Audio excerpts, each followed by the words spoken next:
All right, ladies and gentlemen, welcome back. You are listening and watching to Mondays Down South. Good to have our good friend and writer of Medium.com.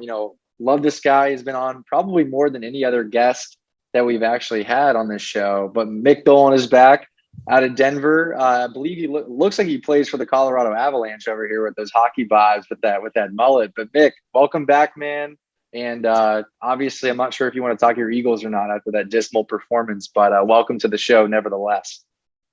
Appreciate it. Always happy to be back on. Love chopping it up with you guys. And yeah, definitely overdue for a haircut. But yeah, no, as an Eagles fan, last week was rough, but I'm sure once we get into the NFL stuff, we'll talk a little more into that. But eyes forward, right? I'm glad you brought it up, Zach, because if I'm not mistaken, Dolan, you asked to be on last week. Yep. Probably, I suspect, because of how the Eagles were playing and performed. And then, unfortunately, we weren't able to get one done last week during the Thanksgiving week. And then we were like, oh, you can come on this week, which makes me happy now that we've jumped you guys. But I'm glad to have you on at any time, even after an Eagles loss. In Dolan's defense, he did say he wanted to talk about Carson Wentz midway through the year, which is also fair because I think that was an appropriate time to have that conversation, but it's never too late for that kind of talk. Dolan, welcome back, man. Good to have you as always. As these guys said, I will say we're going to go right down the NFL route if we don't bring up a couple other subjects before the fact. And we should start with, let's do college football first because let's go football, baseball, football. Coaching carousel, obviously the big one, Lincoln Riley, going from Oklahoma to University of Southern California.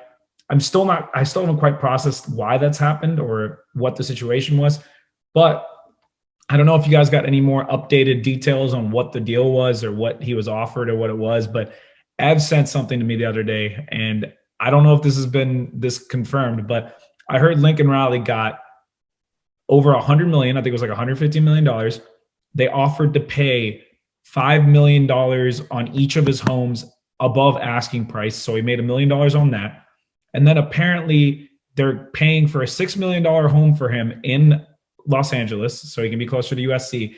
And then apparently also they are giving him unlimited access to their private jet 24/7 forever, for as long as he's with USC. I don't know if I believe any of this, but it's almost believable because I can't think of what else would have drawn him away from Oklahoma to USC. I understand it's a big program, but so is Oklahoma. He's had a lot of success there, and clearly he's a very renowned coach there. So I'm confused, but I just want to get y'all's take on this. Not much to add. I'm not sure if those exact details are true. Like I said, I sent it over. It was some jabroni that sent them, but it's just a creative signing bonus, and then the private jet, I believe. But yeah, it's an interesting move. One other rumor I heard is that he was not happy with the whole Oklahoma to the SEC thing. Which maybe ruffled his feathers a little bit, made him want to leave. Again, I have no idea if that's actually true. That's just something I heard. But yeah, I mean, USC is just one of those programs. They've got the money. Like, it's a big name school, despite their struggles lately. He should do well there, and he should be able to eat the Pac-12 or however that shakes out. I don't even know if they're still there, but those squads for breakfast, lunch, and dinner, because there's not much out there to offer. So I think he should do well, and Oklahoma will be fine too. Yeah, I'm not a huge college guy, so not a ton to add on my end, but it seems like just based on the tea leaves from what I have read, it's one, they offered him an exorbitant amount of money, whatever it is, whether it's houses and jets and such included or not. It was one of those offers that was very hard to say no to, paired with the fact that, the SEC move might not have been what he wanted. It kind of, I'm getting the sense that he wants to be able to be in a conference that he can just dominate for the foreseeable future, which a little tougher to do when Alabama's in the same conference as you. But I also think there's probably a huge recruiting play to it as well, convincing people to come move to Southern California from other parts of the country. And Southern California in itself is obviously a hotbed for football talent. I think there's a little more appeal to someone if, like, we're growing up in Virginia, like we all were.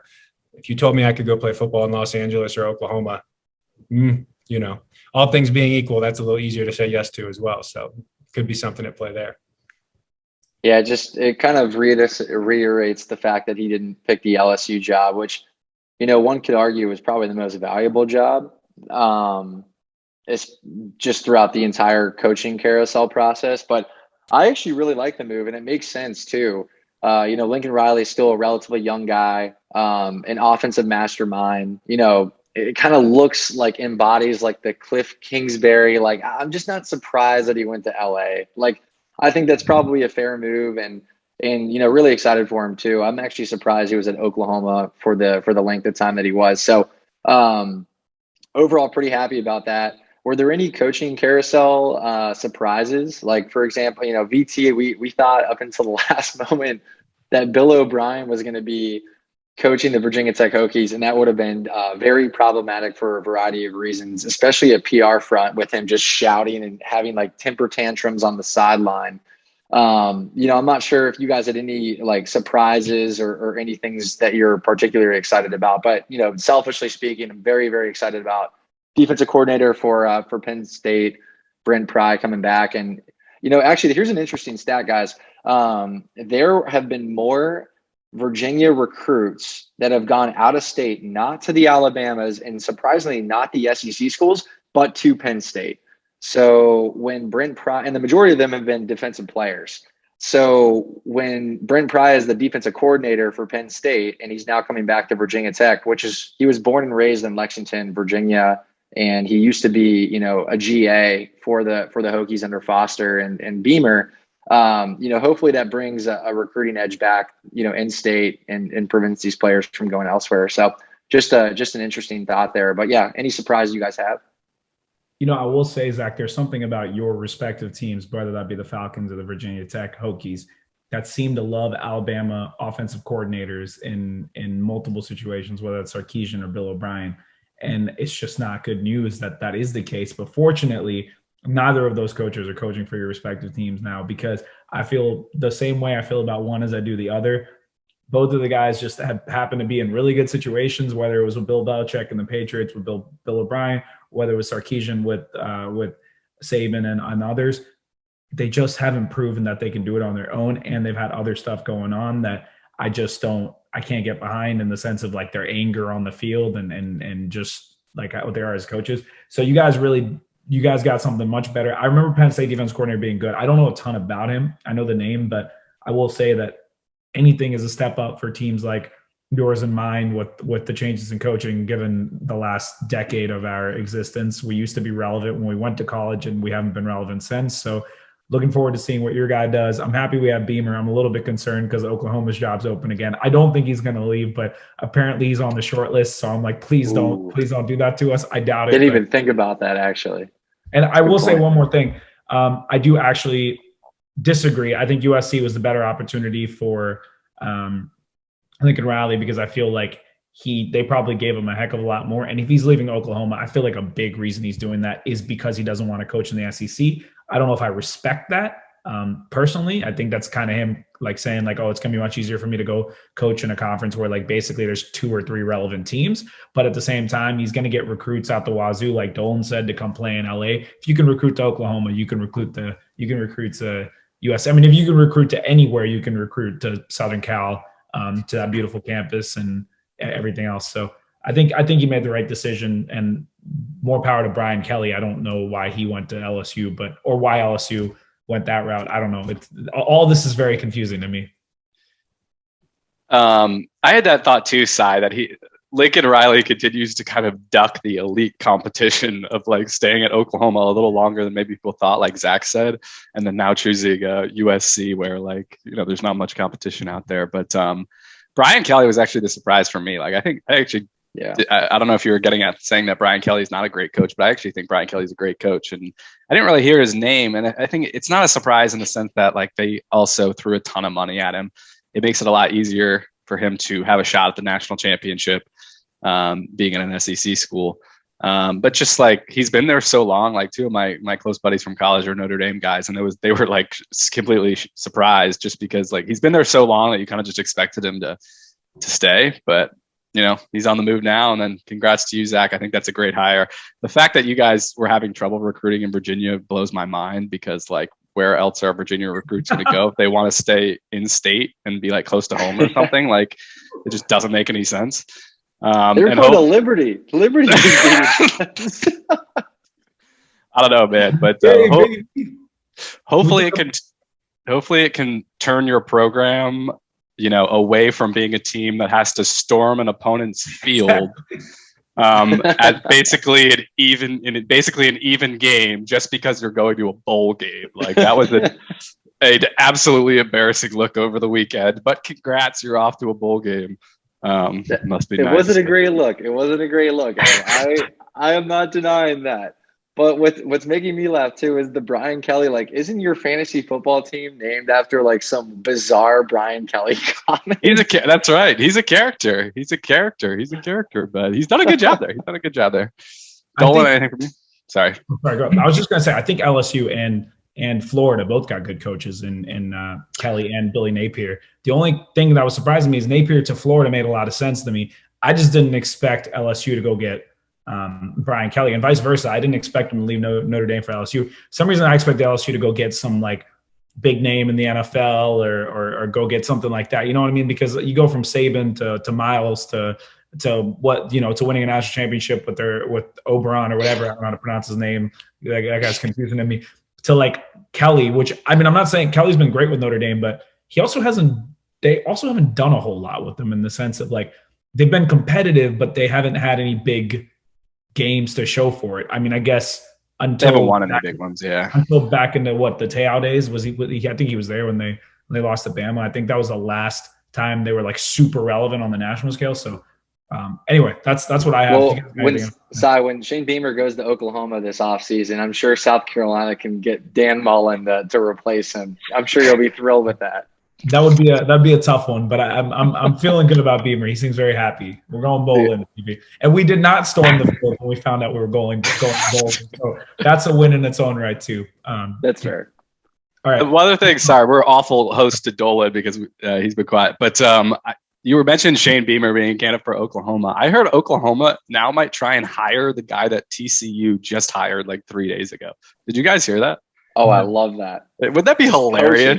Coaching its finest. I don't know how that works, but that's another rumor I heard, which would be pretty fun. But I thought they'd go for like a big name. I mean, Spencer Rattler apparently entered the transfer portal, which is exciting to me because I heard the Gamecocks going to be very much in on that, given Beamer and Rattler's relationship. Mm-hmm. Wow, because he was an offensive assistant for them. So I mean, usually when people transfer too, like you rarely see them go to another massive, conference school because they already have their own recruits. So it actually seems like a pretty ideal situation for him to end up at somewhere like a South Carolina where he has relationships. So that's actually a really exciting thing to us if Beamer sticks around, and I think he will. I'm blowing it out of proportion. But yeah, we'll move on. We're keeping our guest guessing. I don't even watch a lot of baseball though, Dolan. So we'll see if we can get anything from you. But the baseball has been a frenzy because tomorrow is officially going to be the lockout. Don't know how long that's going to last. So free agents just said, give me my money now so I don't have to wait. And it's made for one of the most entertaining off seasons. I think Evan can attest to this as somebody who I speak to all the time about free agency. One of the most entertaining off seasons I've seen in my life as a baseball fan. I mean, it's move after move after move. You have like every big name free agent signing one after the other on the same day, highlighted by a lot of big ones. I mean, if I'm biased, I know where I want to start, but I'll kick it over to Evan. Let him start the train on some of the crazy things he's seen. And if you guys have any specific moves you want to point out to Dolan and Bikulik, by all means. No, you're exactly right. Like, this is how free agency should be. This is how it is, especially in the NBA. Like that stuff happens immediately. And then the NFL is similar. Like, this is how it should be. It's so much more fun. Having things happen right away. So I'm all for it. In terms of, I said this the other day, Sai, you had a really good rebuttal on it. But my favorite move so far has been Robbie Ray, more so because of the fit. Like, I think it's a great fit for Seattle. Seattle needed a horse. They're a real up and coming team. Like, they had a great year last year. So to get that ace at the top of their staff with some young guys coming up, I was pretty excited about because I'm very pro Robbie Ray. That was my favorite. I'll let you talk about Max, obviously insane money there. And then the Tigers on the downside, I really don't like what the Tigers have done. Like, they've spent a decent amount of money. They got Eduardo Rodriguez, who's fine. And then Javier Baez, I would have liked them to see it. I don't know, maybe they weren't going to be able to get Correa or, a real big splash. But Eduardo Rodriguez and Javier Baez just don't really do it for me for a team that's really trying to add to a really good young core of starting pitchers, and then Torkelson coming up. So I don't like what they're doing. And then you got the Rangers being the Rangers. The Rangers always think they're close to competing, which is no different this year. They paid way too much money for Corey Seager, a guy that's always injured and can't put, is going to have to move off shortstop soon. And then Semien wasn't, a bad deal, but they're going to be paying him, when he's pretty, not too old. He's actually younger than I thought, but I don't know. Those are the interesting things I've seen. Freddie Freeman, it's going to be interesting to see if he does leave Atlanta, which it seems like he might be. So we'll see where that lands. And then I guess Correa is still out there and some other big names out there, but those are kind of my initial. Dolan Bakuluk, any thoughts on that, or any specific moves you want to point to? Well, speaking of which, the Freddie Freeman thing, is the only reason why they won't shell out big cash for him is because just the Braves, I guess front office and like the way they handle monetary or financial transactions, or is it the fact that they are going to have to deal Acuna at some point? Like, what's the strat? Like, why isn't Freddie Freeman re-sign with them if he's like really the Chipper Jones of this era, kind of in their view? No, they want to keep Freeman. They're going to try to give him as much as they could possibly give him. The problem is when you go against the Los Angeles Dodgers, more often than not, they're going to win that bidding war, with the exception of the New York Mets, but I'll touch on that in a second. But more often than not, it's going to be hard to beat that because the Dodgers, I heard, are like potentially going to offer him like 6 years, like over $150 million. And we're talking about a guy that's in his 30s. That's going to be really hard for the Braves to compete with. The Braves have been really great at putting together a solid team by offering extensions early, and they don't really overpay a lot. And obviously Freeman is somebody, even as a Mets fan, I don't want to see him leave Atlanta because it just doesn't feel right. It feels like the Chipper Jones to the Braves, feels like my David Wright to the Mets. It feels like Cal Ripken to the Orioles. It feels like, like that, those kinds of contracts, the Howards and the Utleys to the Phillies. Those are the kinds of guys you just want to see with that team forever, because that's the base of like the foundation of what they built for so long, and they love the team and the team loves them, right? So I don't want to see him leave. Granted, it's a rumor, and honestly, I haven't found anything to back that up outside of something we heard from Matt Sugg. Shout out to him. He said his boss mentioned it to him, and I haven't seen anything else about it. So I'm not going to assume anything. Apparently the Yankees are trying to go for Freeman, but they're not optimistic because they seem like the Braves are going to retain him. So I don't actually think that that's going to come to fruition, or at least we don't know that to be a fact. It's just unfounded. I think Dolan was about to say something, so I wanted to give him an opportunity to speak up here because we've been kind of just swerving Dolan. No. I was going to say I was quiet at the beginning because I don't know a ton about college football. I'm much more an NFL guy, but I know even less about baseball. So I was just going to say that I'll give the floor to you guys.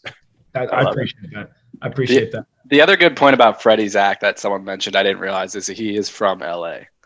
So, if there's one thing that maybe is a stronger tie than even the team you've been with your whole career, hometown, especially when, like Cy mentioned, that hometown is coupled with where you're going to get the most money. So like Cy said, I haven't actually heard him being close to a deal with them, but I have heard Yankees in there and some of the other teams in there that, leaving Atlanta is definitely in play. So if the Braves offer him anywhere close to what any of these other teams offer him, he goes back to the Braves. That is not a question in my mind. Even with his LA ties, he just won a world championship with the Atlanta Braves, and he's been with them for so long. He's from everything I understand, he's got a great relationship with all the players there, with the management, with GM. He trusts the people there, and he's built a home for himself there with his family and everything like that. So I genuinely believe that he will stay with the Braves, assuming they make a competitive offer, and I believe that they will. So I believe Freeman will stay with the Braves.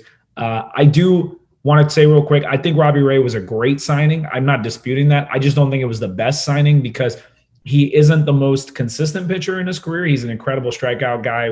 And last year, everything came together. He had control. He ended up winning the Cy Young. Incredible season. And for that reason, it might end up being like an incredible contract if he ends up doing what he did last year. But if you look at what he's done throughout the course of his career, I can't say that I know for certain that he'll reestablish his control the way that he did last year, because the 2 years before that, he struggled immensely. So we'll see what happens there. And the flip side to that is they had to give up a compensation pick for signing Robbie Ray. So that means you lose your first round pick.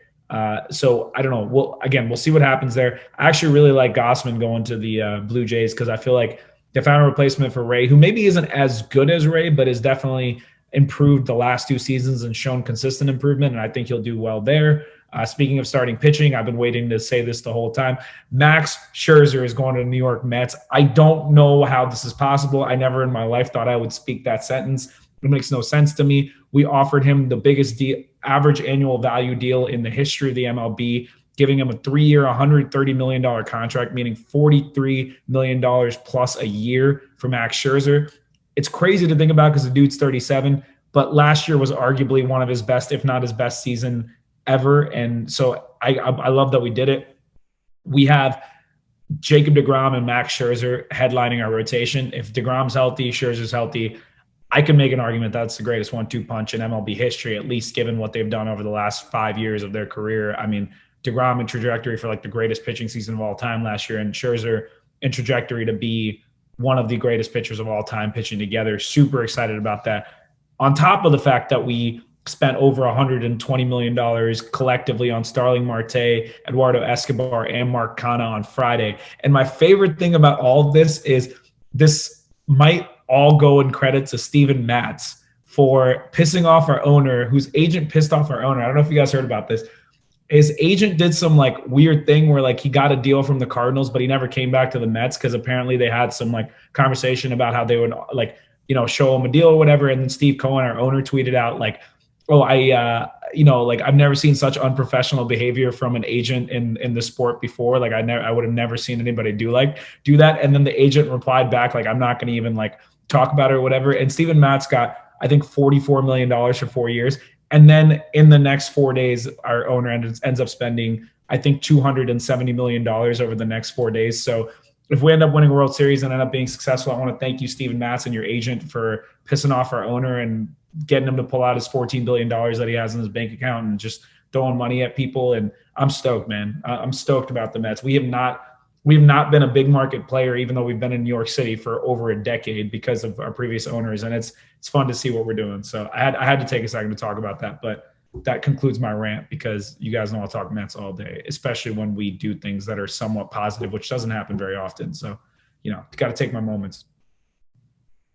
On to the NFL, shall we go? Let's start with Dolan. Dolan, any games right off the bat you want to talk about? We won't start with the Eagles if you don't want to, but we'll let you. No. We'll rip that Band-Aid off at some point. But in a way, the one thing that I was texting Sai saying that I want to talk about last week that we didn't get the chance to was now that it's been more than half a season, wanted to take a step back and get a Colts fan, an Eagles fan, and then some neutral perspectives on how you feel about the Wentz trade now that we've, seen a real sample size here. As an Eagles fan, I've been ecstatic about Jalen Hurts. Like, I'm probably too high on the guy. I had 2 of my Eagles buddies I was texting earlier today literally tell me, Dolan, you are too optimistic to be an Eagles fan. And I was like, okay, that's fair enough. But I really like what this team is doing. I like the direction they're going. I like Jalen Hurts. And I'd just be very interested to hear your side of the equation. I would imagine you're almost equally as happy with Wentz, right, Si? I genuinely don't think we could have done better than that. I mean, in the sense of, he's had his moments this season too, where he's had his turnovers and stuff, but I think he gets too much flack for what happened the last 2 years instead of people paying attention to what he's done for us this year. Yeah, at the beginning of the year, we started off rough 0-3. People forget this dude had off-season surgery on his foot midway through the off-season and then came back in 5 weeks. They projected anywhere to up to 12 weeks of recovery. He comes back in 5 weeks. He didn't get to practice with us all off-season. And comes out at the beginning of the season. Yeah, it takes him a little while to kind of figure out the offense and get going. But what else do you expect? He's on a completely new team, figuring it out, coming back from surgery, and he doesn't have his offensive line there. And we're just kind of establishing the team. And then they go on a run and win 6 of the last 9 games, and with a decisive win over the Bills. And even our losses, our 3 losses in that period were the Titans fully healthy, the Ravens fully healthy, and then now the Buccaneers fully healthy. And every single one of those games was a 1-possession game, and 2 of them were in overtime. And granted, in 1 or 2 of those games, he did make a big mistake here or there that allowed those teams to come back or win the game. But I can never complain about that, given his touchdown interception ratio, I believe, he has over 20 touchdowns, and I think he's thrown 5 interceptions or something like that, or 4 interceptions. can very happily live with that. I think he's understanding his role, and I think he's doing what we want him to do. And yeah, it took us a little while to pick it up, but is there, like, not to be biased, but who wants to play the Colts in the AFC playoffs right now? I mean, like, just holistically, like, who wants to play a team that can run the football, can play defense? Carson Wentz is making some like really great passes, like, you know, things that we haven't seen in a while. And we're not relying on him to carry our offense. And that's a beautiful thing. So all things considered, I'm super happy. If this ends up being us giving up our first round pick, which would have been in the 20s anyway, I can live with that, because I know Chris Ballard can still make, you know, something out of nothing with the later rounds. I'm not worried about that. I'm really happy with Wentz. And even if this season we don't maybe go as far as I'd like to, I fully believe that with him and Jonathan Taylor and that offensive line and Darius Leonard and DeForest Buckner as our foundation, like, for the next, 5-6 years, we'll be one of the most competitive teams in the NFL and will continue to be in the picture. So I'm super stoked. And I also understand why, from the Eagles' perspective, you're also happy, because it seems like even though neither of our teams is guaranteed a playoff spot, I think we're both taking a step in the right direction, one way or the other. And even though we got things to figure out, I think, like I said, it's headed in the right direction. So I'm happy. I'm really, really happy with Wentz. And I would even ask you guys what an alternative would have even been to that, right? So that's the other point I'm making. All I know is Jonathan Taylor will be the undisputed number 1 overall pick in fantasy next year. And there's not even a close second, in my opinion. Like, there really isn't. I mean, Derrick Henry, second, third. I mean, Jonathan Taylor's getting receptions out of the backfield. It's pretty special seeing what Indianapolis is putting together right now.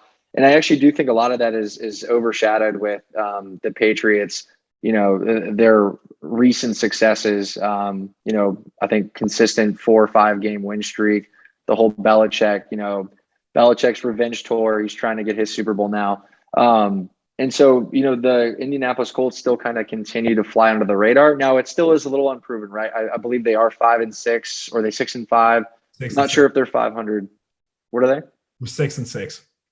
Oh, 6-6. Gotcha. Do they have a bye week this week by chance, or is it next week? We play Houston this week, and then we have a bye week. Gotcha. I mean, regardless. You lucked out. What's up? Said back-to-back bye weeks. You lucked out.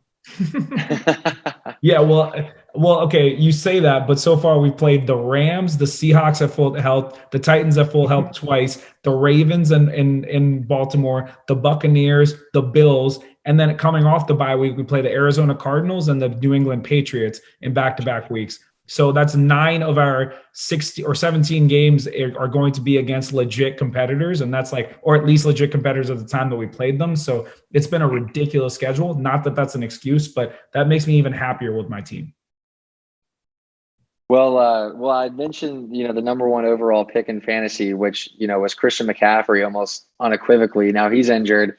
And, just a nice little jeer at my fellow Carolina Panthers fans.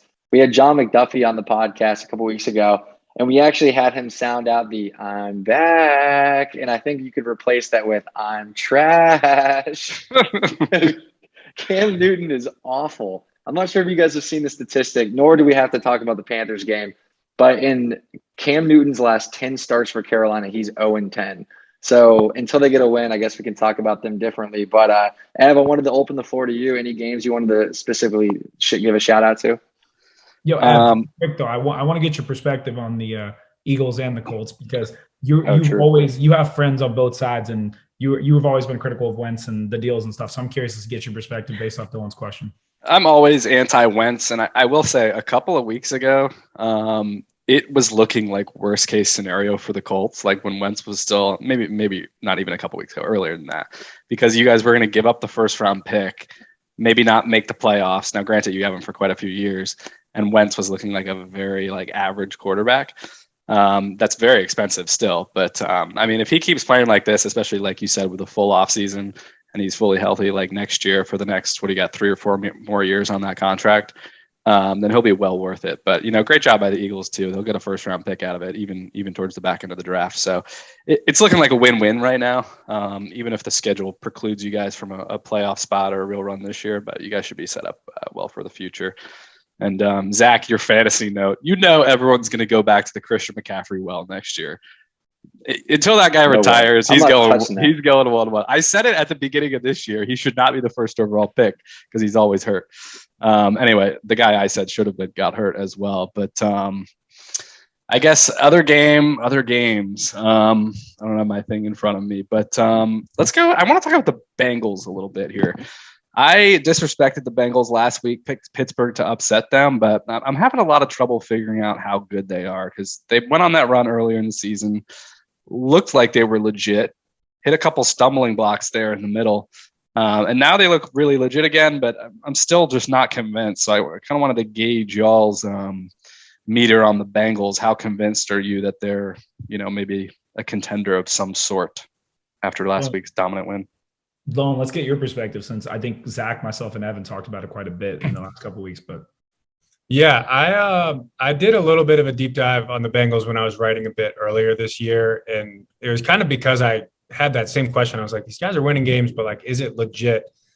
And I think they're a team that can kind of hang with anyone, but I think the Steelers are kind of crumbling right before our eyes. So I think we need to take the win this past weekend with a grain of salt. But I do think the Bengals, from what I've noticed, have trouble with the teams that kind of just line up and punch you in the mouth, which I think is exactly what happened to them in that Browns game a couple weeks ago. And then, anytime you lose to the Jets, it's very hard to view you as like a legitimate team. I think they're in a very good position to win a wild card and be kind of in that tier for the foreseeable future. But I have not really loved what I've seen from their team outside of the guys that have the ball in their hands. Burrow looks great. Obviously, Jamar Chase is in the Rookie of the Year conversation, so on and so forth about the playmakers, but I'm not really seeing them like move people off the ball in the trenches. And that was one of the big conversations going back to the draft. Do you take Chase or do you take a lineman? Chase's looks fantastic. Hard to argue that's the wrong decision. But I think at the end of the day, football is still a game that I believe is won and lost in the trenches. And I don't think they have the trench play right now on either side of the ball to be viewed as like serious contenders. But they've got some awesome pieces to build a team with moving forward that are all very young. That's good analysis. I'll put it this way, and I think Dolan hit the nail on the head. If you were to compare the Bengals right now, the teams that they're competing with for the wild card are what?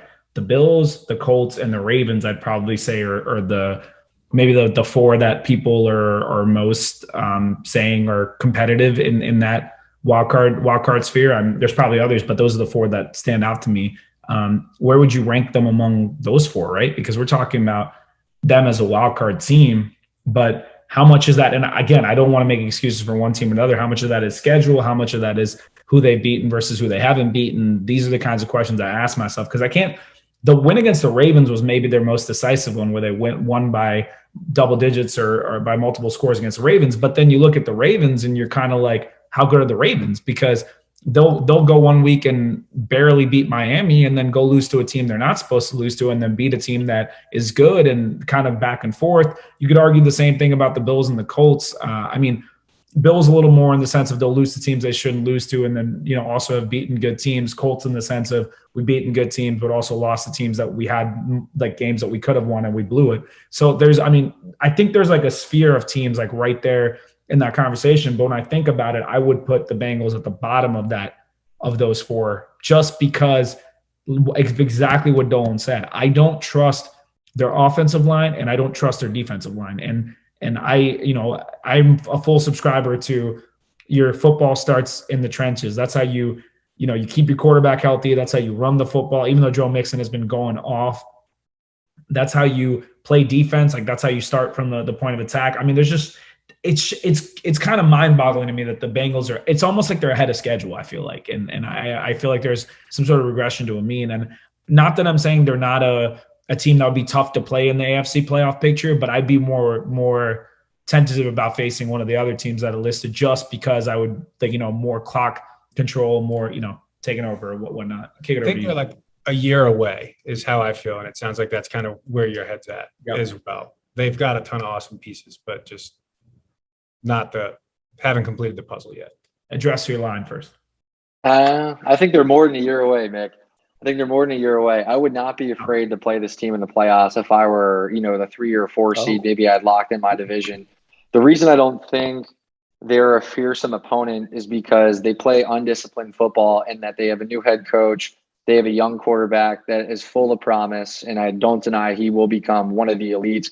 But, let's call it like we see it. They have a very they play subsidized defense. What I mean by that is they rely on the offense to score points, and then they just try to hold down the fort on defense, which I think is an issue when you play like playoff caliber teams like the Bills or something like that. That would be a huge danger in my opinion. And despite the fact that they can score points, it really has been refreshing seeing Joe Mixon really take off the season the moment that defenses can't stack 9 in the box and they have to kind of go back and play, 5 DBs and you've just seen Joe Mixon and his talent just completely shine through. It really has been exciting to see that. And their offense will put up points. Don't make no mistake about it. If I'm a playoff caliber team, like we'll pick on the Bills because you had mentioned them earlier, Cy, it would be a gold mine knowing that you were playing the Bengals. They just would not fear me the way a Baltimore Ravens team would. Here's my concern with that, right? It seems like they play up the competition and then they play down. Like that's what I see with the Bengals. Like if it's a good team, I'm not saying I'm not worried about them. I'm saying I'm more worried maybe about like if I was a playoff team and my matchup was against again, all bias aside, this is just how I feel. I'd be more worried if I was facing off against the Bills or the Colts because of the fact that they have maybe a more proven track record with coaching and things of that nature with prior success or getting the playoffs or whatever it is. But on the flip side of that, the Bengals, again, they played up and played down the competition. I mean, they lost, I think it was like the Jets and then got trampled by the Browns the week after that and then go back and win back-to-back weeks against pretty decent teams, I would say. And it's just confused. They're very confusing. Like that's my concern. It's not that I wouldn't be at all concerned about playing them in the playoffs. I just would be more concerned about playing other teams. I don't want to completely discredit them because they have gone out and proven that they have like this dynamic offense. Like that no defense is going to be excited to play Joe Burrow, Jamar Chase, Joe Mixon, and like T. Higgins and Tyler Boyd. Like, are you kidding me? Like that's weapons on weapons on weapons. I would not be excited to play that as a defense. But again, I'm with Dolan. If I'm a team that's better than the Bengals in terms of standings and stuff, the teams I'm worried about are the teams that are going to come in there, run the ball down my throat, and then stop me at the defensive line because they'll control the clock. And that's how the teams like the Chiefs and the Packers and the Cardinals and teams like that would lose, right? Because those are the teams that want to throw the football. No, I thought you were going to say that as a positive to the Chiefs. So I was like, that's literally the opposite of what the Chiefs are. But no. I'm saying these, like if you want to beat a team at their best, that's a great passing team. That's the only way to really do it. You got to control the clock, like we've seen in the past, and that's something that I just don't know that the Bengals can do. To say that it'd be a gold mine to play the Bengals in the playoffs, though, is really harsh. Now, granted, the AFC is pretty loaded, so the gold mine is the Tennessee Titans. The gold mine of playoff opponents right now is the Tennessee Titans. But are they still the 1 seed? They're gonna be. Oh no, they're not the 1 seed. They're not even close. They're the division champions, so they're gonna be the 4 because they just got such a big lead in the division, and then everyone else is gonna pass them. My ideal situation is to have Tennessee be the 4 seed and us be the 7, so we get to play Tennessee in Tennessee. Actually, no, dude. Oh, no. It'd be 4. It's 4 or 5 now. So actually, the Bengals could play the Titans. Oh, that's so annoying. That's so annoying. Better be the early game on Saturday. That's just to get it out. You guys are hard on the Bengals, man. The Bengals are fun. No, that was more a reflection of having to watch this Titans offense right. Again this year. They are. I mean, they're more fun, obviously, if AJ and Julio come back, but they can't do anything right now. Yeah. What else we got? What other game? Your football team, the playoff hunt, Ev. What is going on right now? Why is NFC so bad? The Falcons are like right there in the wild card picture, and then the football team is like in the picture. And as an AFC team fan, I am extremely frustrated seeing that you guys are doing it. But in the football team's defense, they have won 3 in a row. So I don't want to take. You beat the Bucs and you didn't. So are you guys really that much better than us? I think so, but that's my personal opinion. I mean, okay. I'm just saying. I'm just saying. I'm trying to give you credit here, but if you're going to start coming for me, I'll go for it, bro. I mean, you beat the Bucs. That's an impressive win, but that's all you've done. That's impressive to me this season. You beat the Seahawks with like Russell Wilson limping around. Like, division wise? Like, I'm just trying to think of like other big wins right now for the football team for me to point to. You're ignoring a big detail. You're ignoring a big detail, which is 17 play, 80 something yard drives, 10-minute drives. Like, so Taylor Heineke orchestrated the longest drive in football against the Tampa Bay Buccaneers, which literally took the wind out of the sails of that team in that game in the fourth quarter. I believe it was a 12-minute drive. Correct me if I'm wrong. It was like the longest drive in football. But like, you're seeing these 15 play, 78, 83 yard drives that take up so much time, keep the opposing offense on the sidelines cold. It's November, December now. And I love what Washington's doing. And the fact that you guys got that kid for 2-year, $8 million is unbelievable. And you guys are just on an ascending path. Really excited to see what Washington does. And they may catch Dallas because, by the way, they still have to play them twice, as well as Philly. So it's going to be really interesting to see how this shakes out. I want to give you guys credit where credit is due. You're in the playoff picture. You made the playoffs last year. You played the Bucs to the wire. As a matter of fact, you played the Bucs better than maybe any other team. Sorry, we didn't play the Bucs to the wire. You guys played the Bucs to the wire. We beat the Bucs definitively. I'm talking about last year in the playoffs. I'm not talking about this year. Which, by the way, if you want to go down that route, congratulations on your win to the Bucs. But I can also point to like many bad losses that you've had. So there's a two-way street to that, right? I mean, yeah, but come on, like that's. I mean, for the record, I don't think we're better than the Colts, but you can't like come out and say that it's some joke that we're in a playoff spot when we did beat the Bucs and you couldn't.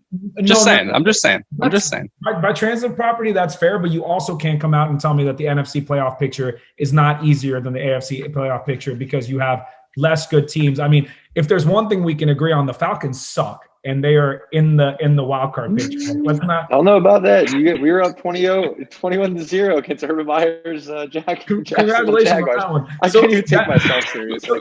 So Zach's point right there proves exactly what I'm saying. The NFC playoff picture allows teams that I don't necessarily think are playoff teams or playoff caliber teams to be in the playoffs. And again, no disrespect to the football team. I think they have a bright future, but they're hurt right now. And the fact that they're winning games even when they're hurt is really impressive. But on the flip side of that, I don't know that Heineke played great this week.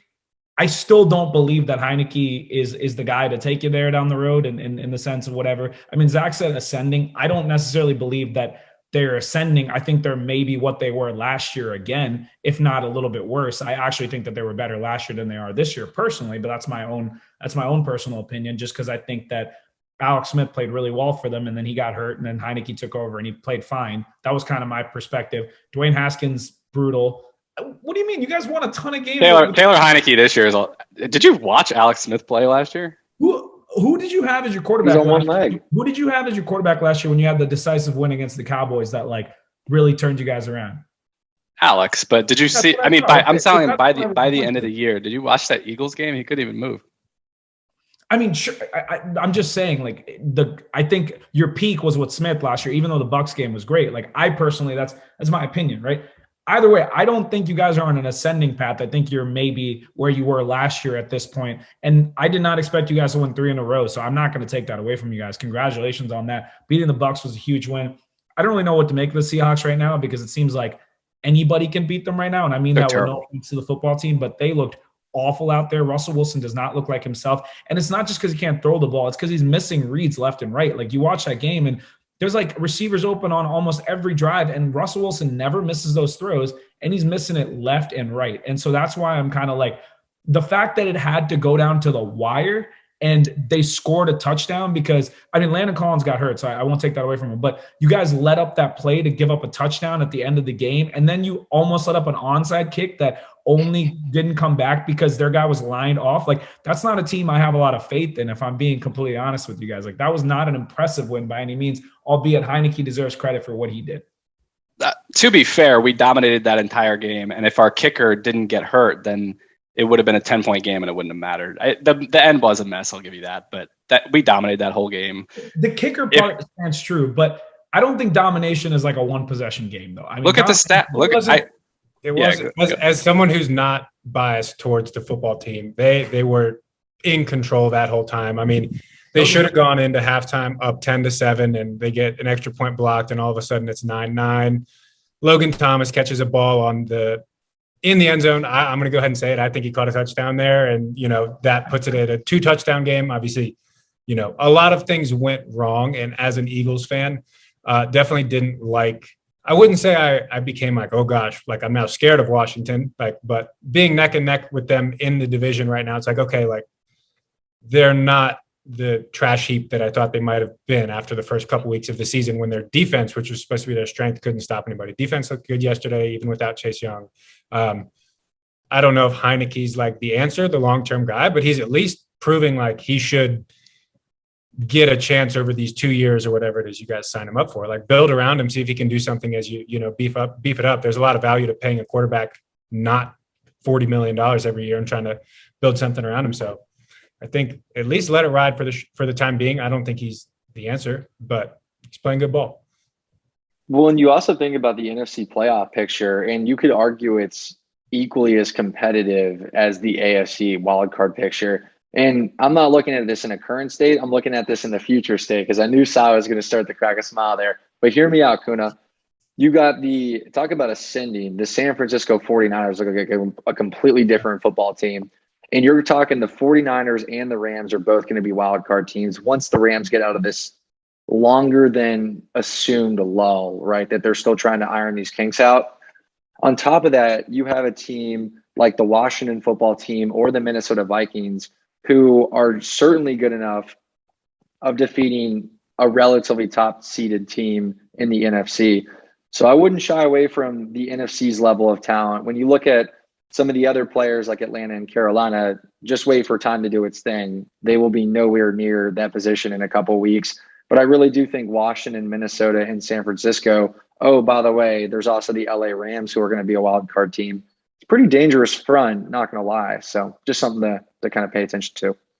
It's more like, what record do you need to get in the playoffs in the NFC, and what are, from top to bottom, what are the most competitive? Like, obviously the AFC Titans losing the players that they lost, they got hurt. Can't blame them for that. But that puts them in a position of not being, as decisive of a, because if not, we could be arguing the Titans were the best team in the football if coming into until they lost Henry and lost AJ Brown and stuff, right? So that is part of it. But then on the flip side of that, the Chiefs have looked like they've come back a lot. And then if you look at the AFC playoff picture, like Evan highlighted it, actually quite literally highlighted it when he sent it over to us, you could argue 8, 9, 10 teams competing just for the wild card, like that are, I would argue, legitimate wildcard competitors. I can't make that same argument for the NFC, because you listed probably 3 or 4 teams that deserve it. And I'm not disputing that. The 49ers are great. I said this like a week or two ago. I said, after what they've done the last 2 weeks, after that Rams win, is there anything about the Niners that doesn't make it seem like they could get back to the Super Bowl the way that they did the year they lost to the Chiefs at the very end? And I believe they're playing football that could get them back there. That's how good they are. Packers are great. But then even myself, as the Rams enthusiast that I am, have not been playing to their potential the last couple of weeks. I mean, Ev gets credit for that one, because I was you start saying, oh, they're just in a lull, but it's been 3 straight weeks of them underperforming. So now they got to prove themselves.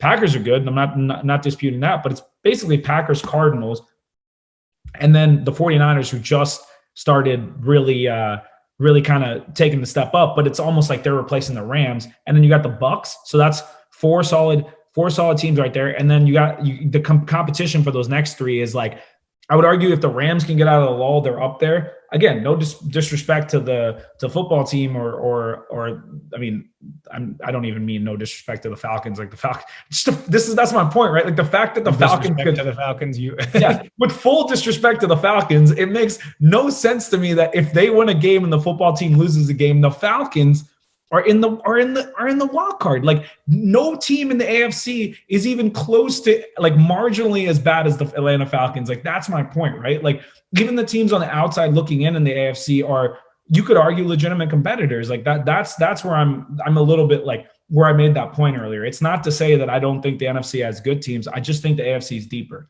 And you could even argue the NFC's top teams are better than the AFC's top teams. I wouldn't even necessarily counter argue that. I'm just saying, like, when you look down the board, there's more teams in the AFC that are competitive than in the NFC. That I firmly believe. Like, I think there's more easy wins at the bottom of divisions in the NFC. Granted, I mean, you still have your Jacksonvilles of the world and the Houstons of the world in the AFC, but yeah, that's my point. That's kind of what I'm saying. And again, the football teams won 3 in a row, so I'm not taking that away from them. I actually disagree with that because, like, the bottom of the NFC, the only real team down there is the Lions, whereas the AFC has Jets, Houston, Jacksonville. Maybe that's fair point. The NFC, it's like the second worst team in the NFC is Seattle, who looks awful right now, but it's still Seattle. You can throw the Bears and the Giants. The Giants aren't that bad of a team, as they showed. They beat the Eagles, who were white hot. The Giants aren't. They're a lot better than the other 3 teams. Yeah, but if you make that argument, then you can say the Jets beat the Titans, the Houston beat Tennessee. Like, you can start making the Jets are the Titans. That's because the Titans aren't that good. Like you can start making all kinds of arguments if you throw that analysis out there. I'm kind of with Dolan on that one, but I do think we're deeper. That part I stand by. I just think there's way more depth in the AFC than there is in the NFC, even if the NFC is maybe a little more top heavy. Okay, there's more 500 depth. Like, congratulations, AFC. Give yourselves a pat on the back. But the NFC is a better division, or they have a better conference wholeheartedly. You mentioned the Green Bay Packers, which are undisputably the best team in football right now. Tampa Bay Buccaneers are not far behind. And oh, by the way, neither of them play in the NFC West, which is by far the best division in football right now. Am I missing something here? I mean, you say that, but then you're saying 500, right? But I don't know how many times I can tell you this. The Falcons are currently in the NFC playoff hunt. Like, that alone should explain to you why they're not deeper. Like, okay, you want to talk about the Falcons? Matt Ryan. Let's go through this. The fact that we're even wasting time on this blows my mind. They beat the Jaguars by 1 possession last week. But we were up 21. Did you guys play last week? Oh yeah, sorry, you played on Thursday Night Football and put up an absolute dud and lost 25-0 to an AFC team in the New England Patriots. Oh, what did you do the week before that? Oh, you lost 43-3 to the Cowboys. Oh, what did you do the week before that? I mean, I can keep going, bro. Like, do you really want me to sit here and roast the Falcons? Like, you guys beat bad teams and then get smoked by good ones. Like, that's not impressive to me, right? Like, that's my point about depth. I mean, the New England Patriots could be the same argument as the 49ers, if not better, if you want to talk about an AFC team that's super competitive that we didn't. I mean, the Bills are a wild card team right now. The Bengals are a wild card team. The Ravens are a wild card team. The Colts are competing for a wild card spot. The Broncos have had a couple of really good wins, and the Chargers, who just are super confusing, are up and down, but they clearly have potential. Like, there's just a lot of really like solid like middle tier teams in the AFC that have potential to compete. That's all I'm saying. Anyway, I'm ranting about this, but it's a good argument, I think. So that's why I can't. The Ravens, for the record, aren't a wild card team. They're the 1 seed. So are they really? Yeah. I was thinking about that one as well. Yeah. That's wild. But this brings up a good point, though, and maybe we turn this over to Mick. Mick, so, NFC East always comes down to divisional play. Washington still has Philly twice. They still have Dallas twice. Dallas is kind of off a couple of losses. Now Philly and Washington are within arm's reach. What do you think happens the last 5 weeks of the season here, especially with NFC East play?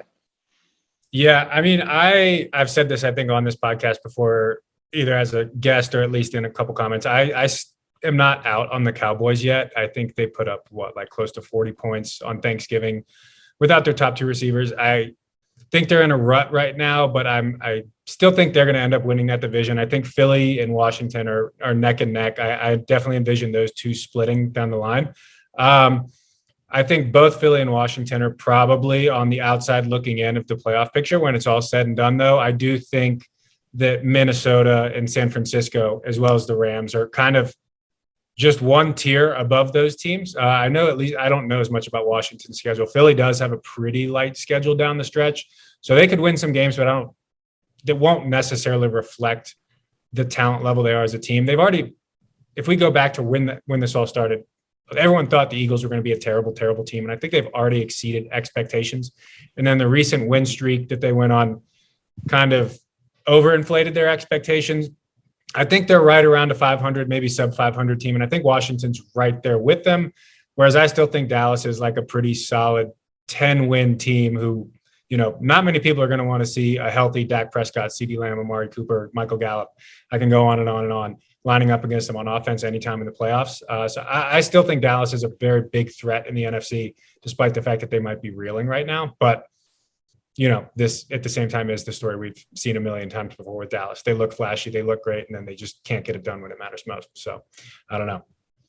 So I will also say this: the NFC East, holistically, you could argue has been maybe not playing fully to what their teams are capable of because of injuries. I mean, Washington's lost Chase Young on the defensive side. I don't know if Sweat's still out, but I know he was out as of a few weeks ago. So that's bad on the defensive side. But on the flip side of that, the Cowboys injuries aren't long-term. They had CeeDee Lamb get a concussion who should come back soon. And Amari Cooper was on the COVID list who should come back soon. Zeke might be dealing with the heel, but Tony Pollard is perfectly fine to take over on that front. Cedric Wilson played incredible as a backup guy. Michael Gallup is back, so he's healthy. Dak's playing great, and their offensive line's playing great. And defensively, they're doing what they've done pretty much all season. They've been somewhat above average defense. Trayvon Diggs leading the league in turnovers. They're doing what they do. I fully believe, and again, this is no disrespect to the Eagles or football team because they're hanging in there and doing what they can in the situation they're in. But I fully believe Dallas will win this division because even with all that going on, I think they have a game and a half ahead of these guys. They played the football team twice. I expect them to win at least one of those, but I just think they'll win both because I just think they're the better team. And then the Eagles and the football team play each other twice. And I agree with Dolan. I think that'll probably be a split. I think one will take one and one will take the other. And that might honestly just be a benefit to Dallas. So I just think that when it's all said and done, Dallas is the best team in that division. And this year, I don't think it's all flash in a pan. I think they've proven on multiple instances that they can really play up and really, really hang. They're one big loss to the Buccaneers, and I know they had one really bad one a couple weeks ago, but they're getting healthy again, and that just is going to make them better. And like Dolan said, they put up 40 points when they weren't healthy. So I believe this is the Cowboys' division to lose, and I don't think they're going to lose it. I think they'll win by at least a game, if not two. I really think they're one of the better teams in the NFC. So all I'll say is from a betting perspective, it's going to be very hard to catch the Cowboys. So I'm not saying like I would favor this to happen necessarily, but if from a betting perspective, I would take the field. The Cowboys, I've seen this movie before. Like I said, I never believed in them to begin with, so I don't have to start believing them again because I never believed in them to begin with. It's just this time of year they get the ball shoved down their throats. So we'll see what happens. But again, and I think Washington has a really hard game this weekend. But if they beat Vegas, then Dallas is in trouble, in my opinion. Then it's on. Why is that a really hard game? I'm pretty sure Darren Waller's out. It's on the road, and they have 4 extra days to prepare, though. We're on a short week. They're on an extra long week. So, bro, if the Raiders are a really hard game, then what are we talking about? The Raiders just went on the road and beat Dallas. Dude, the Raiders are out every single playmaker they have, every single one. Them in the AFC exception for their side. With Josh Jacobs. When they're healthy, sure. When you have Waller, I'll give you a lot more credit. That's their best player on offense, with the exception of maybe Josh Jacobs. But I would argue Darren Waller is their best player on offense. He's an absolute game changer, guys. He's one of 3 tight ends that's an absolute game changer in this game. I'm just saying, the Raiders right now are so beat up. You guys should be able to win that game. That's not even if that's a really hard game, then what's going to happen when you play the Cowboys? Right? That's the way I look at it. The Raiders beat the Cowboys. Yeah, but I'm saying you're going to play the Cowboys. Dallas. You're going to play Cowboys at full health, though. That's what I'm saying. It's going to be a different matchup. We're going to be pretty much at full health as well. So we already are, except for Chase. I personally take Cowboys against the field. If I was a betting man, I would too. I would do that because I think talent wise, we got a bet unfolding right here. I'm happy to take that bet. Well, but I'm not like I said earlier. I wouldn't take that at the same odds. It's with the lead the Cowboys have, it is going to be hard to catch them. I think all of those head-to-head games is worse for them, and that's why the football team has an advantage over the Eagles because the Eagles can only beat them once. But the football team control their own destiny for the division right now because of those head-to-head games. Now again, going on the road and beating them is going to be hard, but we'll see. We shall. We getting into anything else? Or are we getting into our weekly bets? I guess we talked about the Rams being bad. That was, that's a big story, but I think that's it. I think we're good. Anything else, guys? No, the Raiders, it was a super impressive win for the Raiders. The Cowboys did, I think, about everything they could threw the kitchen sink at them with what they had, but couldn't hold down the fort. We never talked about the Eagles, though. Are we just letting Dolan slide on this one? Or we going to give him a little crap for a 7-point showing against the Giants with a 13-7 loss over here? All right, I'll defend myself here.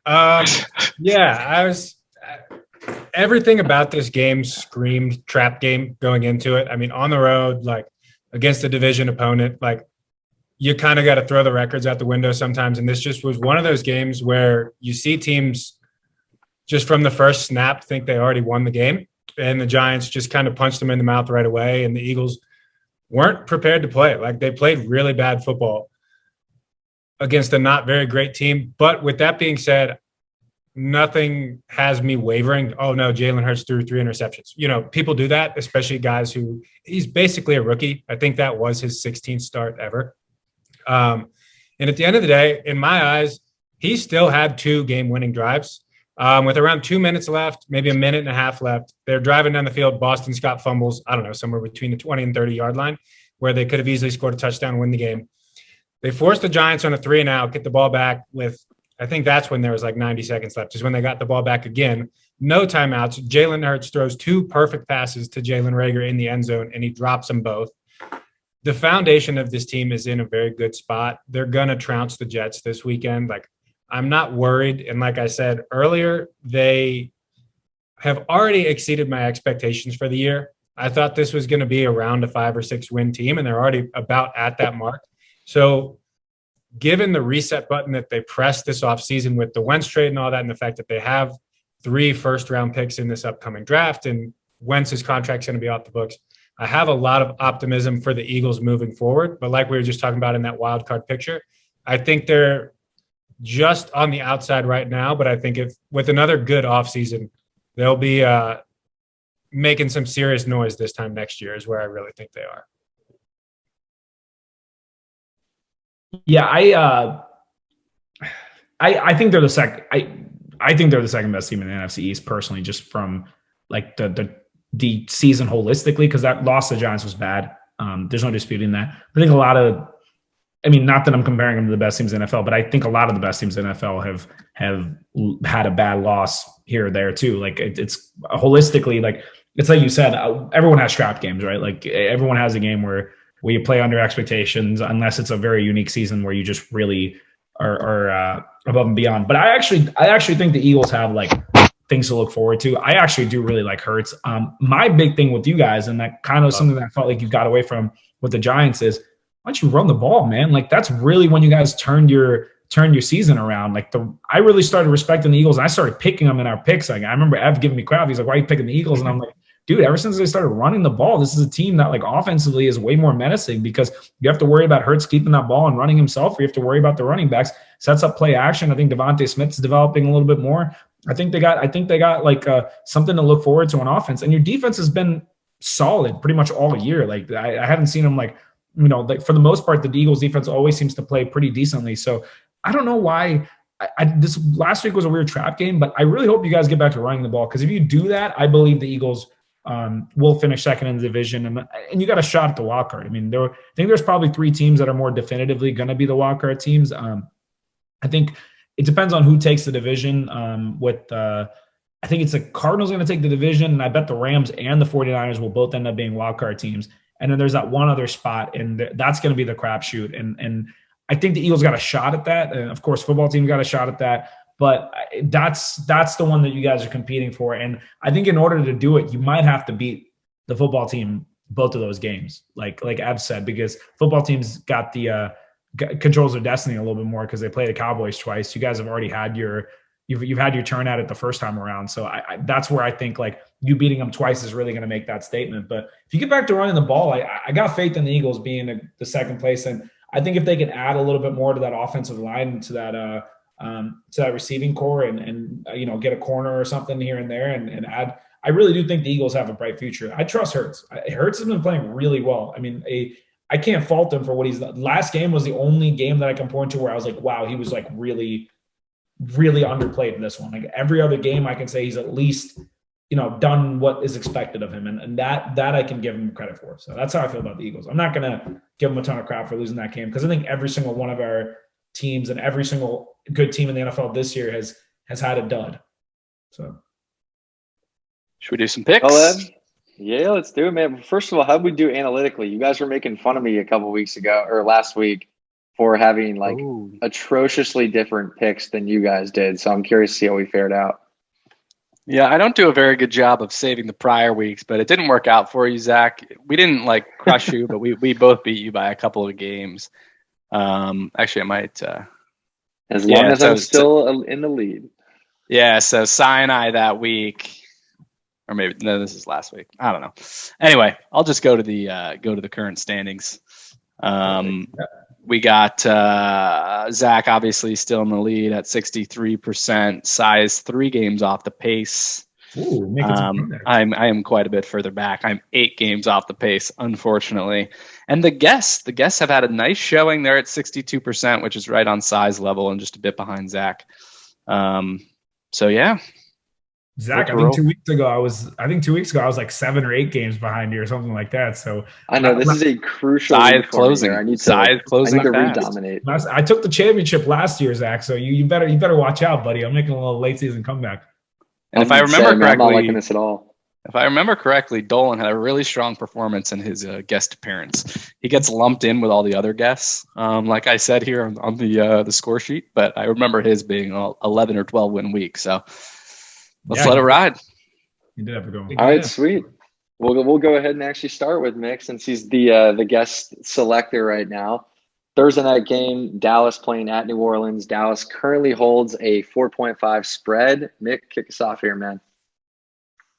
This is a tough one. I have heard Taysom Hill is getting the start, so I think that's going to be an interesting little wrinkle to this game.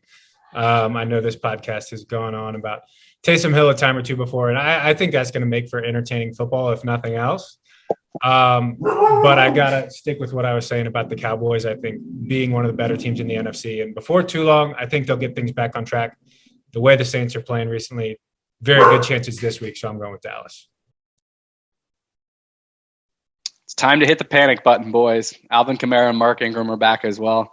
New Orleans upsets Dallas. Yeah, this is going to be a closer one than I think maybe the spread's given it credit for. But I'm going to take Dallas because I think they should be healthy. I think they should get. I don't know about CeeDee Lamb. Cooper's out. Lamb is back. Cooper's not. Okay, I don't know. With CeeDee Lamb and Gallup, hopefully Zeke playing, but even not with Pollard playing, I still think that's a winnable game for them. So I'm going to take Dallas. Zeke is playing. Yeah, I'm not overthinking this at all. Dallas is going to cover that 4.5 spread, in my opinion. No question. Switching over to the first 1 p.m.er. Arizona's playing at Chicago, 1 p.m. game. Arizona carries an 8-point spread. Kyler's back. Cy, we'll start this one over with you, man. I'll take Arizona to win for sure. I don't know if I'm going to take an 8-point spread just because it's his first game back. I don't know what Nuke's situation is or anything like that. So I just take Arizona to win, but not to cover. I'll agree with Cy. Yeah, me as well. Mick? I go Arizona for sure, but I do actually think they cover. I think the Bears are that bad and the Cardinals are that good. Fair. Sounds good. We'll let Cy go last here to cover his Colts, although I don't think it'll matter too much. Ev, what's your thoughts on Indy playing at Houston, 9-point spread here? Yeah, I'll say they win and cover this one. Mick? Win, but it's closer than you'd like to see if you're a Colts fan. Yeah, I think Indianapolis covers. I would actually align with Mick here. I don't think they cover that 9-point spread. Cy, what about you? I think we win and cover, especially after last week. We're just going to run Jonathan Taylor all day, every day. All right, I'll start this one off. LAC at Cincinnati. It's an interesting game. LAC needs a win bad. And Cincinnati carries a 3-point spread, which means it's kind of a neutral site here, or they're even on a neutral site. I'm gonna go Chargers here, and the reason I think the Chargers win is I think they just have a better, more reliable defense, despite the fact that their rush defense is very problematic. Just think Bosa gets to the quarterback, and I think Cincinnati does not play as well as they would hope. So I'm going to go LAC in a must-win. See, this is a really hard one for me because as of 2 weeks ago, I was starting to feel really good about LA again, and then they put up a dud against the Broncos last week. So I'm struggling with this one. I'm going to go LAC as well, though. I truly believe that they need this win, and I think they'll they play up the competition sometimes. So we'll see what happens. Dolan? This one's tough. This should be a really fun one. Two exciting young quarterbacks, two teams that we had kind of talked about earlier, or less so the Chargers, but we got on the Bengals a little bit earlier, and I feel like the Chargers are relatively similar team makeup-wise. Man, I think the Chargers need this game more, and I think in a vacuum, I just like them overall as a team better. It's tough because they're on the road, but I'm going to go with Chargers because I think Justin Herbert's a better quarterback than Joe Burrow. As you noted in your article last week. Nice segue. Good call, though. Herbert Burrow should be fun. This is such a must-win for the Chargers with how well the other AFC teams are playing. It is absolutely a must-win. I just don't think they're good enough to get it. They got to go across the country and beat Cincinnati at 1 o'clock. I don't see it. I got Cincinnati winning and covering. Can I also say that I love the over in this game, even if it's the highest over? Like, I just feel very strongly that 51 is going to get covered. I could see this being a dud like they laid in Baltimore, though. I don't think so, personally. No, I like the over as well. But we'll switch over here. Minnesota at Detroit. Mick, we'll kick this over to you, man. 7-point spread, Minnesota's away. I mean, Detroit is reeling. Minnesota is fighting for a spot right now and has something to play for. Hard to see this one being close as long as Kirk Cousins remembers to line up under the center. I think they'll cover this one. He always does something stupid like that every year. It's amazing. Flashbacks to a couple of years ago. I don't remember what game it was when he was supposed to spike the ball and he took a knee. This is the Eagles game. It was the Eagles game to like send us to the playoffs or something. I was like, that's exactly what I thought of. Anyway, I'm going to say I think Minnesota wins. I think Detroit covers. I also want to say Kirk has played great this season, so I'm not going to give him too much fault this year. Oh, I want to pick Detroit so bad. I even Googled DeAndre Swift injury updates. I will lean Minnesota here. I do not think they cover that spread. I think it's close. I think Detroit is just going to continue to get closer and closer to that win. We'll switch on over here to the next game. New York Giants, fresh off a win, playing at Miami. Miami's looking good. They're on quite the win streak. Ev, we'll start this one off with you. The Dolphins carry a 3-point spread at home. Yeah, they're playing well. I'll say they win and cover. I'll agree as well. Win and cover. Yep, same. Think the Giants are bad. I think Miami is definitely headed in the right direction right now. It's Myles Gaskin's season, gentlemen. He goes 20 for 35 with, a touchdown or two every week. I love it. Well, let's see if Philly can run the ball the way Miami did last game, or at least commit to the run. We got Philly playing at the Jets. We'll let Mick go last here. Cy, go ahead and kick us off here with the 6.5 spread. Philly's way. I'll say I definitely take the Phillies to win, the Eagles to win, but I'm not going to be super confident in the cover just because it could just be one of those funky ones where Jets score late and make it a one possession game. Already typing mine in there. Well, I mean, you said it earlier, but I actually think this is going to be a really close game. I'll take the Eagles to win, but I think it's going to be close. I actually kind of lean more Dolan's way. I think Philly comes out strong. They understand they're a playoff caliber team. They just need to prove it. I think they come out and they easily coast past that 6.5. We'll kick it. Dolan gets his moment though. I don't mean to take his ability to announce the pick from by typing it. Yeah, no, I think I don't like to say like my team's a lock or anything very often, but I think the Eagles cover this one pretty easily. I think exactly what Cy was kind of complaining about last week. They got away from running the ball a little too much last week. I think they're going to run for 250 yards this week and just absolutely abuse the Jets.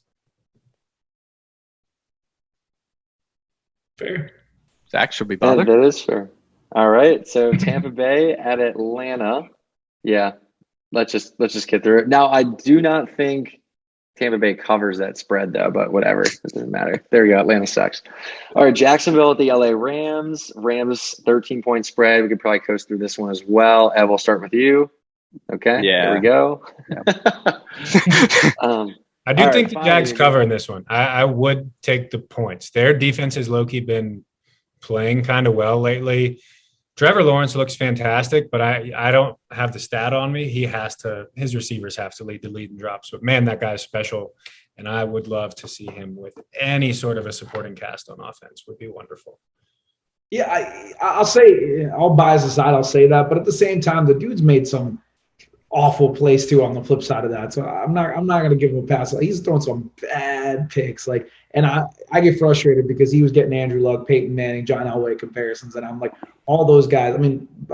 Luck had a much better rookie year, but that's all I'll say. We'll keep going. Yeah, let me know next time he gets over 200 yards, Mick. I kind of lean size direction here.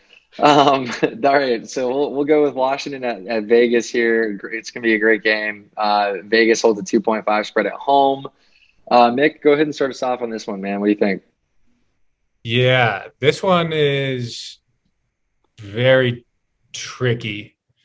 Washington kind of seems to be hitting their stride right now, but definitely an uphill battle going from a Monday night game across the country against an opponent that played on Thursday, as Evan had alluded to earlier. Oh, man. I like the Raiders at home, but don't feel great about it. So I would probably take the points, but not feel great. Yeah, so it's the fact that it's in LA, but then at the same time, it's just, do I trust the football team to win 4 in a row and then have the 4th one be on the road? That's the part I struggle with. My gut tells me Raiders, even though they're really depleted. So I'll just go Raiders, but I don't feel really strongly about this bet either way. I have got Washington winning and covering, or I guess it would be a money line opportunity, but I think Washington dominates right from the start. I think Derek Carr makes mistakes in this game. Ev, what do you think? Yeah, I mean, obviously from a bias perspective, I'm going to take Washington now that we have a shot. The schedule is brutal, but Sai, you did remind me with Waller being out, that is such a huge loss for them. So, and I think, the Raiders played great last week, but I think they're going to start to slide, like I mentioned a couple of weeks ago. But tough game with the schedule. And again, if the football team wins this, then the division race is officially on, regardless of what the Cowboys do. So over under 100 yards for Deshaun Jackson against his old squad. Oh, he's guaranteed to score. Guaranteed to score. With the way we blow coverages in the secondary, Bobby McCain will get beat by Deshaun. That is a lock. Taxes and Deshaun Jackson scoring against his former team. Yeah. Take it to the bench. Every time. Well, we'll switch it on over here to to another 4 p.m. game. Baltimore playing at Pittsburgh. Pittsburgh off a bizarre loss last week. Sai, we'll kick this one over to you here. Baltimore carries a 4.5 spread in Heinz Field. Yeah, I'll take Baltimore. How can you take Pittsburgh right now? Did you see Ben Roethlisberger last week? Are you joking? One of those plays, he literally ran full force into a lineman that was on the ground to give him a sack. It was absurd watching that game. I'll take Baltimore. Yeah, I can't pick Pittsburgh right now. Yeah, I go Baltimore as well. Ravens are one of my favorite teams in the league. I find it very hard to imagine that after throwing four interceptions on primetime television, Lamar Jackson's not going to just go nuclear against this team this week. So I'd say Ravens win and cover. But yep, same as well. Maybe actually it's an interesting contrarian play after they laid an egg offensively against Cleveland, and everyone's like, oh, how are they going to cover on the road? But contrarian play maybe. The only concern I have with cover is that these division games always, especially in this division, so to speak, always seem to come down to the wire with some close games. So that's why I always have a tough time picking a cover over a 3-point spread in this division, even if one team is noticeably worse. Yeah, well, switching over to another divisional game here. San Francisco playing at Seattle. This kind of seems like a trap spread to me. Seattle or San Francisco holding the 3-point spread. Mick, what do you got here? I'm still trying to figure this one out. Yeah, I think this one's pretty easy for me. I love the 49ers roster top to bottom. It'll be interesting to see how they play offensively without Deebo Samuel, who's been playing like a legitimate MVP in recent weeks. But even without him, I think a healthy George Kittle does wonders for this 49ers offense. I have no reason to pick the Seahawks anytime soon. So got to go Niners here. Elijah Mitchell with a broken finger ran a rough shot last week, and that was with Deebo Samuel taking some of his opportunities away. Mitchell looks like the real deal as a running back for him. And Brandon Ayuk has been playing better and better and better every week. And Seattle seems to struggle against the tight end. So I'm going to take San Francisco to win and cover. Feel really good about this one, actually. Again, Russell Wilson just doesn't look the same right now. I think Russell Wilson's done with Seattle. I think they will check out, including DK Metcalf. That's why I hammered the Washington money line in that game last night, because I think Seattle sucks. And I think now that they don't really have a shot at the playoff, I think Russell Wilson is thinking about his next destination, which won't be Seattle. So this is one of my preferred bets as well. Yeah, I'm going to go ahead and go San Francisco. I think they cover. It's not easy playing in Seattle, but the Tennessee Titans got it done earlier this season. So, they've lost a lot at home. That's a good point, Ev, about Russell Wilson maybe kind of looking forward onto his future goals with potentially a different team. We'll switch on over here to the Sunday night game. Denver playing at Kansas City. Denver's been playing pretty good ball recently. I mean, I'm not going to lie, of a couple of recent wins. Kansas City's looking great, potentially trying to steal the division here. I'll start this one off. I've got Kansas City winning, but not covering that 10-point spread. Is Bridgewater out, I guess? I think he's playing. I don't think so, because he came back in the game this he did? Right? Yeah. I should know this, but yeah, come on, Dolan. Either way, especially if Bridgewater plays, I think this is actually a sneaky close game. I'll say the Chiefs get it done at home, but 10 points is, at Arrowhead, but that's big, especially if Teddy's playing it. The Broncos aren't bad. Win and cover. I say win, but I also agree it's going to be close. I think the Chiefs will have a hard time slowing down the Denver backfield. Melvin Gordon's been playing really well this year, and Javonte Williams looks like a future star in this league. They just locked down the receiving core. I think one of the reasons the Chiefs have had a little bit of a turnaround defensively lately is they've just been starting to send people on blitzes and cause some mayhem. Teddy Bridgewater, as much as he's not necessarily a playmaker, handles the blitz well. I think he'll be able to get the ball out, score some points, milk some clock, kind of as we were alluding to earlier, as like we're getting into more playoff style football. So I think this is surprisingly close. I think it's even under a touchdown, but I still got to pick the Chiefs.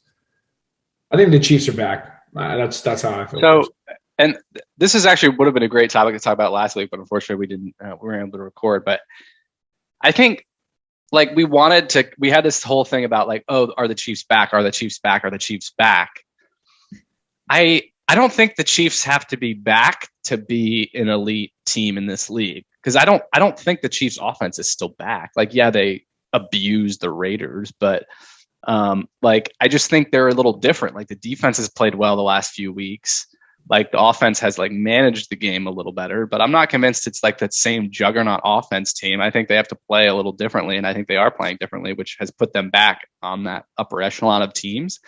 But I don't think the old Chiefs are back necessarily, which isn't necessarily a bad thing, because I think they maybe are, can be just as good. But I still haven't been that impressed by the offense other than that Raiders game. When I say they're back, I'm just saying, regardless of how we want to spin it, I just think they're back as one of the best teams in the NFL. Whether it's their defense or their offense, I think every week they're out there as the team that more likely than not will win. That's how I feel about them right now. But that's just my personal opinion. Ev, go ahead and switch my pick to Denver. Whoa! Yes, Zach. I'm tempted by this. I don't want to give handouts on the points, but this team is good.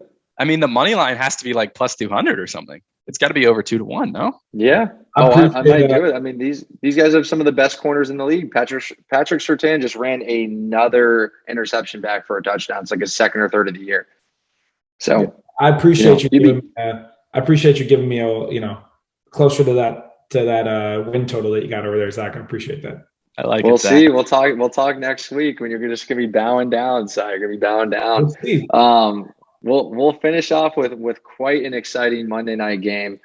Very, very, this can be carrying a lot of playoff implications with New England and Buffalo carrying the same record. In Buffalo carries a 2.5 spread. I can probably kick this one off here. I think Buffalo wins and they cover. I think this is kind of the end of the New England run here. Update on the money line. It's over 3-1, Zach, for Denver. That's juicy. I'm definitely taking that. That's juicy. I'm taking that. I'm going to take New England to go on the road and win this. I'm going to ride with them until they lose one. They just look so darn good right now.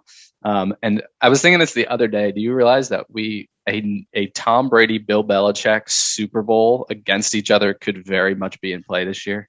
That would, like, imagine that. Just anyway. A little early, but yeah. It's definitely early. And they aren't necessarily the teams I would favor to make it, but like that's definitely in play right now. Anyway. What did I say? New England. Yeah, I'll go with New England too. I was looking back on some of my older articles and stuff just to kind of do some self-scouting over the holidays and be like, okay, like where was I right? Where was I wrong? And New England was one of my bolder picks to win the AFC East. So I'm going to stick with them. I just love the brand of football they're playing right now. Buffalo has a really good defense, but we've seen a couple teams be able to run the ball on them. And New England is a no-nonsense offense that's just coming and running right through you. I think this is the statement where New England says, like, sorry, Buffalo, you had your chance last year, but this is still our division. So this is a hard one for me because you guys know I'm a Bill Belichick stan. Like, I believe he just knows how to coach teams. And also the Buffalo loses games to teams that are able to run the ball and because they can't run the ball. That's the problem with Buffalo. They can't run the ball and they can't stop the run. So you'd think they lose to New England in this one, but I really just think this is going to be a Josh Allen game. Like, I think Josh Allen's just going to come out and be like, listen, I want a decisive one. Like, I'm still one of the best in the league, and I think he's going to prove it this week. And for that reason, I think I'll take Buffalo. Still think the division's going to be wide open even after Buffalo wins, but that's why I like it. It'll be fun to see what happens after this week if Buffalo gets the dub. So especially with it being in Buffalo. So. And I'm glad you did, Ty, because I was looking and you and I had the exact same pick up until that point. So did we really? The last game of the week will be the one that decides who wins it for us. So I'm excited. Wonderful. Monday night. I love it. I like where your head's at with every other one, though. But also just quick shout out to the Patriots going back to like the summer and the offseason. Everyone was like, what are they doing? Bill Belichick's panicking, yada, yada, yada, spending all this money. And it's working. I kind of thought from the beginning what they were doing was genius because COVID drastically reduced the cap this summer. And so a lot of teams didn't have cap space and the Patriots just went on this little spending spree and were like buying the dip, so to speak, on all these free agents. You can laugh at Nelson Aguilar making however many millions of dollars he is. But at the end of the day, Matt Judon, Kyle Van Noy, a bunch of these guys they brought in are playing really, really, really well for this team. And, they're, like we were just saying, they've got a legit chance at making it to the Super Bowl. They crushed it this offseason. So hats off to the Pats, and I think they're back. Well, hats off to Bill Belichick because the irony is I think they hit on half the guys and completely missed on the other half. I mean, Hunter Henry and Jonnu Smith. I mean, we haven't even heard Hunter Henry's been good, but what I'm saying is they signed Hunter Henry and Jonnu Smith, and Jonnu Smith has been like obsolete, and Hunter Henry's done something for him. So, well, I would imagine. I think Jonnu's just been more blocking. Yeah, maybe his strength. So I actually think the way they're using them is really was the whole point of them getting both. So I actually would disagree with that. The way they pay Jonnu is not to just a block, though. I mean, let's that's fair. He got a lot of money. But either way, Bill Belichick, and I think the majority of their success, as great as Judon has been homegrown and them building on their own. So that's kind of where the Patriots will always. Well, it's not usually through free agency. I mean, they'll get the Mosses every now and then and make the big move, but the Gronks and the Bradys and the the Mac Jones of the world, not that he's on the same category, are all homegrown. So that's what I respect about Belichick. He builds from within, and boy, is he good at it. Pretty amazing that this team traded away Stephon Gilmore this year, too. I know, for nothing, too. For a 6th-round pick. I was just thinking about that. That's crazy. Well, if you look at their corners, I mean, J.C. Jackson is turning into be a top 10 pretty formidable corner. They have one of the McCourty brothers still, and then Jalen Mills, fellow Eagle. He's actually playing pretty good now that he's not expected to be the number 1 or number 2. He's actually kind of came to a mind of his own, too. Mick, I have a question for you before we hand this off to one of the guys for closeout. But do you think Mac Jones has replaced Jamar Chase for Offensive Rookie of the Year, or do you think it's still Jamar comfortably at this point? That's a good question. I think when it's this close, the quarterback is always going to win it. I guess is what it comes down to. I think you have to be like head and shoulders above the rest of the crew, especially if, like I'm predicting, Mac Jones comes in and gets a win in prime time against the Bills. I think he can solidify that. But man, Jamar Chase looks really good. And the way he's played in recent weeks, don't sleep on Jalen Waddle making a late run for this one too. But at the end of the day, I think the league loves giving these awards to quarterbacks, and Patriots are a big market. They got the story. Mac Jones is playing great. So I think it's still got to be, not still, but I think it has to be Jones if I was putting my money on it.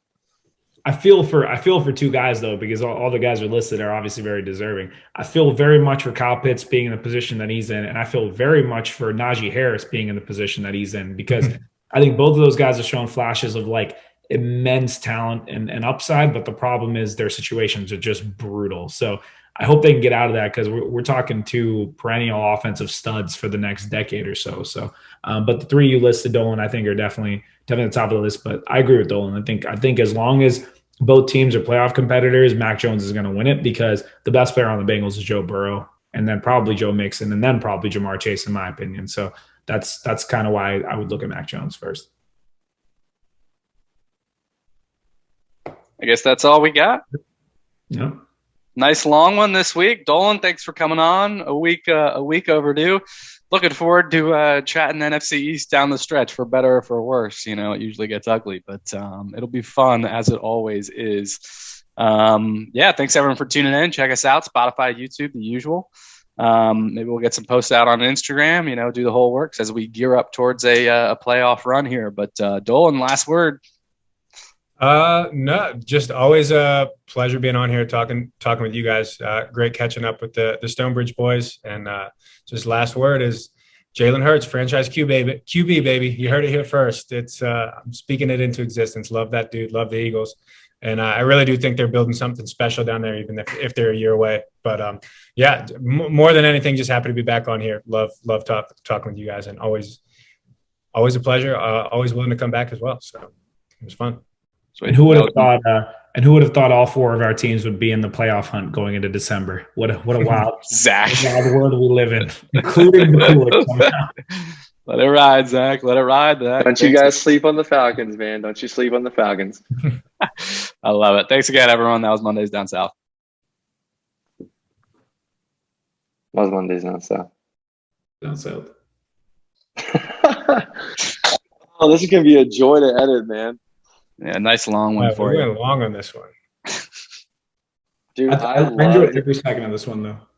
I loved how we legit got into it with the NFC wildcard teams versus the AFC wildcard teams, because we were getting respectfully heated, and I was here for it, man. I was like, this is perfect podcast content. Gotta love the genuine, not anger, but debate, yeah, genuine banter. I love it. The one thing that we didn't get to, but I thought we were maybe going to at the end, when we were talking about Rookie of the Year, how do you guys feel